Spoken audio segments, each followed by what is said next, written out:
मंडळी, स्टार प्रवाहावरती अभिनेत्री गिरिजा प्रभूची कोण होतीस तू काय झालीस तू ही नवीन मालिका प्रेक्षकांच्या भेटीला येणार आहे. त्याचबरोबर अभिनेत्री सायली संजीव आणि अभिनेता चेतन वडनेरे यांची देखील एक नवीन मालिका लवकरच सुरू होणार आहे. या दोन नवीन मालिका सुरू होणार त्यामुळे स्टार प्रवाहाच्या दोन जुन्या मालिका प्रेक्षकांचा निरोप घेणार आहेत. त्यातीलच एक मालिका म्हणजे उदे गांबे.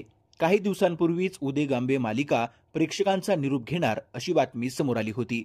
परंतु मालिकेतील कथानक अजून अपूर्ण असल्यामुळे प्रेक्षकांनी प्रचंड नाराजी व्यक्त केली होती. त्यानंतर मालिका कायमची बंद होणार नसून काही काळासाठी निरोप घेत असल्याचं समोर आलं. अखेर आता नुकतंच या मालिकेची शूटिंग संपली आहे. कोठारे विजयननं मालिकेच्या सेटवरील काही फोटो शेअर करत प्रेक्षकांचे प्रेम असेच कायम राहू द्या असं कॅप्शन देखील दिलं आहे. मालिकेची शूटिंग संपल्यामुळे येत्या आठवड्यात ही मालिका निरोप घेणार आहे. या मालिकेमध्ये अभिनेता देवदत्त नागे आणि अभिनेत्री मयुरी कापडणे हे मुख्य भूमिका साकारत आहेत. मालिकेच्या शेवटच्या दिवशी शेअर केलेल्या या फोटोंमध्ये मालिकेची संपूर्ण टीम सेटवर पाहायला मिळत आहे. त्याचबरोबर स्टार प्रवाहाची दुसरी कोणती मालिका प्रेक्षकांचा निरोप घेणार याबद्दल देखील मोठ्या प्रमाणामध्ये चर्चा सुरू आहे. समोर आलेल्या माहितीनुसार स्टार प्रवाहाची अबोली मालिका प्रेक्षकांचा निरोप घेऊ शकते. तर मंडळी, तुमच्या मते स्टार प्रवाहाच्या दुसऱ्या कोणत्या मालिकेनं निरोप घेतला पाहिजे ते कमेंट करून नक्की कळवा. व्हिडिओ आवडल्यास लाईक आणि अशाच बातम्यांसाठी सबस्क्राईब करा.